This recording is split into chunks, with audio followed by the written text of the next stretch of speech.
Threshold academy के इस YouTube channel में आपका स्वागत है। डियर स्टूडेंट्स, आज का हमारा विषय है बुद्धिज़्म। बुद्धिज़्म में लास्ट वीडियो में हमने महात्मा बुद्ध का जो जीवन परिचय है उस पर हमने डिटेल डिस्कशन की थी। और बुद्धिज़्म के इस वीडियो में सबसे पहले हम बुद्ध के महापरिनिर्वाण के बाद, महात्मा बुद्ध के महापरिनिर्वाण के बाद 4 इम्पॉर्टेंट बुद्धिस्ट संगोष्ठियां हुई थी।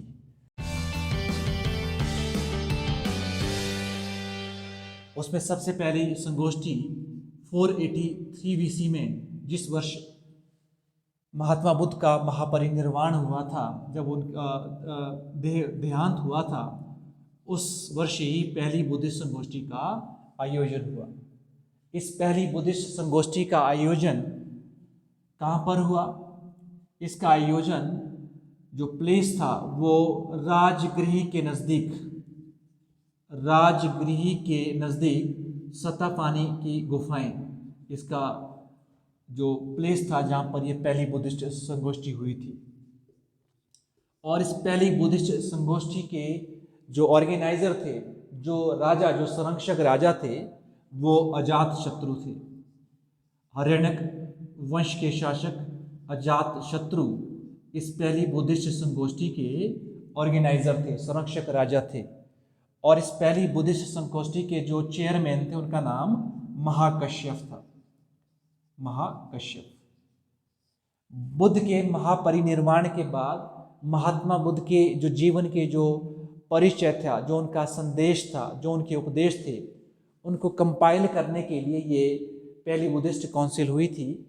और इस पहली बुद्धिस्ट काउंसिल में 3 पिटक, जो बुद्धिस्ट बौद्ध धर्म से संबंधित जो प्राचीन जो साहित्य हैं, जिसको त्रिपिटक कहा जाता है, उसमें से 2 पिटक, विनय पिटक और सूत पिटक का जो संकलन है वो फर्स्ट बुद्धिस्ट काउंसिल में उपालि के द्वारा किया गया था।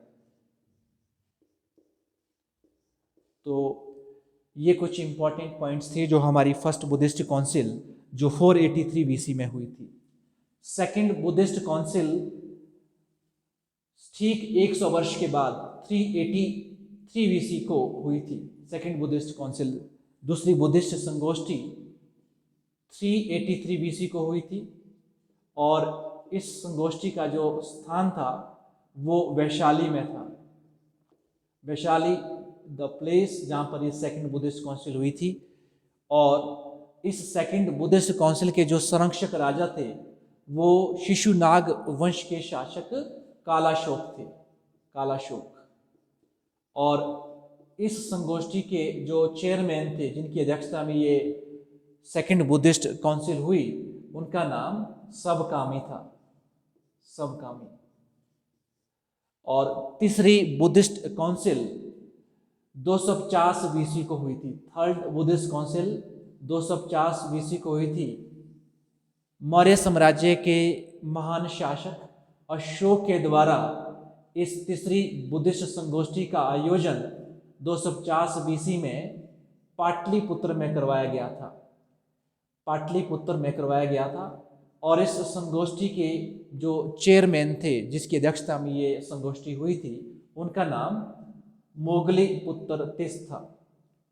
मोगलीपुत्र तिस। और इस तीसरी बुद्धिस्ट काउंसिल में, थर्ड बुद्धिस्ट काउंसिल में, जो त्रिपिटक हैं, प्राचीन जो बौद्ध साहित्य हैं, उन जो त्रिपिटकों में से जो तीसरा पिटक है अभिधम पिटक, अभिधम पिटक का संकलन मोगलीपुत्र तिस के द्वारा इस थर्ड बुद्धिस्ट काउंसिल में पाटलिपुत्र में किया गया था। बौद्ध धर्म की जो चौथी तथा अंतिम संगोष्ठी वो 72 AD में हुई थी। और 72 AD में जो ये चौथी बुद्धिस्ट संगोष्ठी हुई हैं, और ये कहाँ पर हुई थी? फोर्थ बुद्धिस्ट काउंसिल कुषाण वंश के महान शासक कनिष्क के द्वारा ऑर्गेनाइज की गई थी। कनिष्क जो कुषाण वंश के महान शासक थे, उनके द्वारा इस चौथी संगोष्ठी का आयोजन कश्मीर के कुंडल वन में करवाया गया था। कश्मीर के कुंडल वन में करवाया गया था। और इस संगोष्ठी के जो चेयरमैन थे, जिन्होंने इसको हेड किया था, उनका नाम बसु मित्र था। और इस संगोष्ठी के एक वाइस चेयरमैन भी थे, उपाध्यक्ष भी थे, जिनका नाम अश्वघोष था, अश्वघोष। और इस फोर्थ तथा अंतिम संगोष्ठी में जो बौद्ध धर्म है, बौद्ध धर्म 2 शाखाओं में विभक्त हो गया था।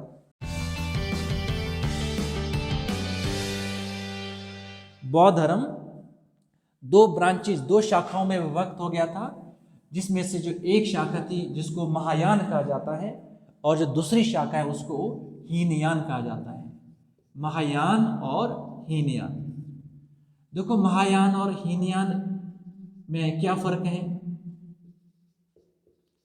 देखो, महायान का मतलब, महायान बुद्धिस्ट बौद्ध धर्म के वो जो है अनुयायी हैं, जिसका संस्कृत में इस महायान शब्द का मतलब है महान पहिया, महान पहिया, ग्रेटर व्हीकल। और जो ये महायान बुद्धिस्ट हैं, इनका मानना है कि जो बुद्ध हैं वो पुनर्जन्म लेंगे। ये बुद्ध के पुनर्जन्म में विश्वास रखते हैं, और ये जो हैं बुद्ध की मूर्ति की पूजा करते हैं। इनका मानना है कि बुद्ध पुनर्जन्म लेंगे, ये मूर्ति की पूजा करते हैं, भगवान बुद्ध की पूजा करते हैं। और महायान बुद्धिस्ट हैं, इनकी जो भाषा है वो संस्कृत इनकी भाषा है।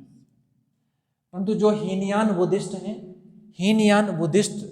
हीनयान का जो शाब्दिक अर्थ है उसका मतलब है छोटा पहिया, छोटा पहिया, लेसर व्हीकल।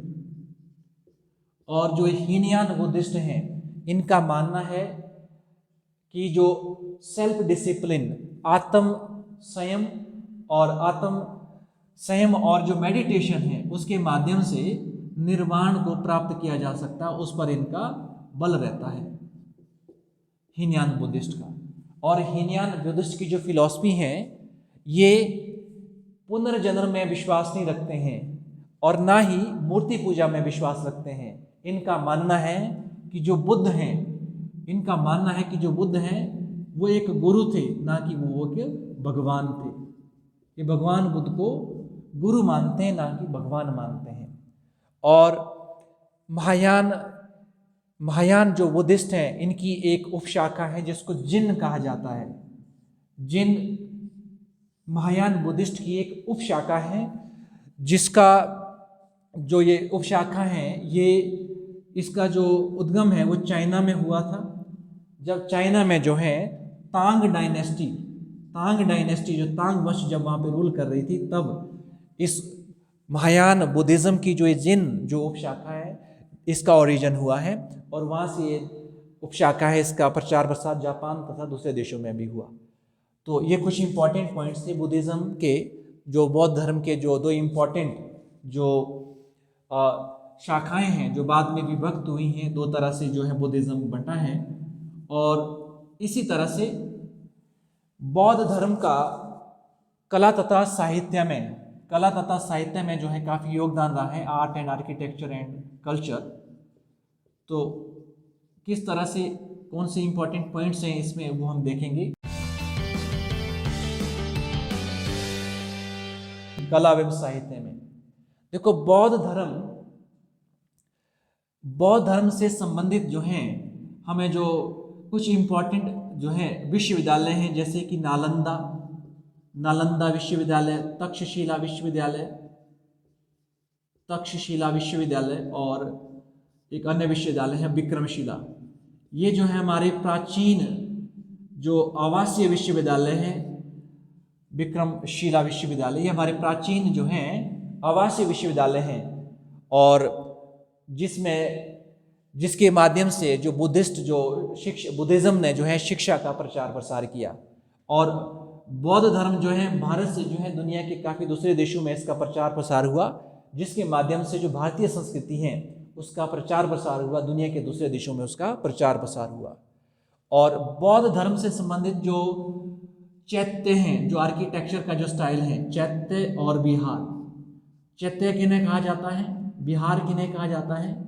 देखो, बौद्ध धर्म के जो आर्किटेक्चर जो हैं, जो चैत्य उनको कहा जाता है, जहाँ पर जो बुद्धिस्ट जहाँ पर बौद्ध धर्म के जो ये अनुयायी हैं, जहाँ पर वो पूजा करते हैं, बुद्धिस्ट टेम्पल्स को चैत्य कहा जाता है। और विहाराज जो हैं, बौद्ध विहार वो होते हैं जहाँ पर बौद्ध धर्म से संबंधित जो सन्यासी हैं, जो मॉन्क और नन्स हैं, जहाँ पर वो रहते हैं, ए प्लेस ऑफ जहाँ पे वो रिजाइड करते हैं, उसको विहाराज कहते हैं। उसी तरह से बौद्ध धर्म से संबंधित कुछ ऐसे इंपॉर्टेंट प्लेसेस हैं जो यूनेस्को के द्वारा वर्ल्ड हेरिटेज की लिस्ट में रिकॉग्नाइज्ड हैं। वर्ल्ड हेरिटेज की लिस्ट में रिकॉग्नाइज्ड में सबसे इंपॉर्टेंट उसमें है नालंदा का महाविहार, बिहार के नालंदा का महाविहार, और मध्य प्रदेश में जो सांची स्तूप, मध्य प्रदेश के सांची का सांची स्तूप, और महाराष्ट्र के औरंगाबाद में अजंता की गुफाएं, महाराष्ट्र के औरंगाबाद में अजंता की गुफाएं। इसके अलावा बिहार के बोध गया में महाबोधि जो टेम्पल कॉम्प्लेक्स हैं, महाबोधि टेम्पल कॉम्प्लेक्स, ये जो है क्या कुछ इंपॉर्टेंट बुद्धिस्ट जो साइट्स हैं जिनको यूनेस्को के द्वारा रिकॉग्नाइज किया गया है, यूनेस्को के द्वारा वर्ल्ड हेरिटेज लिस्ट की सूची में इनको दर्शाया गया है, उनको प्लेस मिला है वहाँ पर। और फाइनली जो कुछ इंपॉर्टेंट पर्सन्स हैं, पर्सनैलिटीज़ हैं, जिन्होंने बौद्ध धर्म के संदर्भ में जो हैं, बौद्ध धर्म के संदर्भ में कुछ इंपॉर्टेंट जो रचनाएं हैं उनके द्वारा हुई हैं। सबसे पहले जो इंपॉर्टेंट पॉइंट है वो है अश्वघोष। अश्वघोष के द्वारा जो हैं, एक तो बुद्ध चरित, अश्वघोष के द्वारा बुद्ध चरित और सारीपुत्र प्रकरण जो नामक ग्रंथ हैं, इनकी रचना हुई है अश्वघोष के द्वारा। जो 4th बुद्धिस्ट काउंसिल के जो वाइस चेयरमैन भी थे, उनके द्वारा बुद्ध चरित, बुद्ध के जीवन पर पुस्तक लिखी गई है, बुद्ध चरित, और सारीपुत्र प्रकरण नामक ग्रंथ इनके द्वारा लिखे गए हैं। उसी तरह एक जो इम्पॉर्टेंट पर्सनैलिटी है नागार्जुन, जो बुद्धिस्ट स्कॉलर रहे हैं, नागार्जुन के द्वारा जो है मूल माध्यमिक कारिका नामक इनके द्वारा एक रचना है, मूल माध्यमिक कारिका। और इनके द्वारा जो शून्यवाद का सिद्धांत भी इन्होंने दिया था, थ्योरी ऑफ एम्प्टीनेस, शून्यवाद का सिद्धांत। इसके अलावा जो महायान बुद्धिस्ट हैं, जो बौद्ध धर्म की एक शाखा है, उसका जो माध्यमिक विचारधारा है, वो नागार्जुन के द्वारा उसको दिया गया था, माध्यमिक विचारधारा। और उसी तरह से बौद्ध धर्म में जो कुछ इम्पॉर्टेंट और जो बुद्धिस्ट जो स्कॉलर हुए हैं, उसमें धर्मकीर्ति, नालंदा विश्वविद्यालय के जो एक शिक्षक थे धर्मकीर्ति, जिनको भारत का कांट ऑफ इंडिया भी कहा जाता है, वो एक ग्रेट बुद्धिस्ट फिलोसफर थे, धर्मकीर्ति, नालंदा विश्वविद्यालय के टीचर। और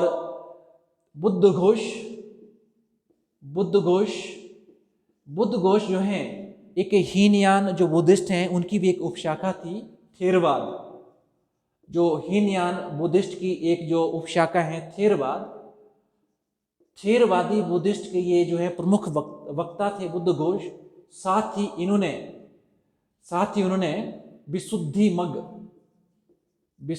मग के ये रचयिता थे, विशुद्धि मग के इन्होंने के द्वारा उसकी रचना हुई थी। बौद्ध धर्म के संदर्भ में बुद्धिज्म से जितने भी इम्पोर्टेंट क्वेश्चंस आपके एग्जामिनेशंस में आ सकते थे, उन सभी विषयों पर हमने काफ़ी डिटेल में इन लेक्चर्स में हमने जो है तैयारियां करवाई हैं।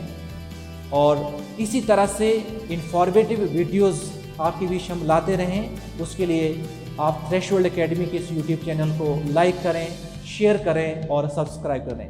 Thank you for watching.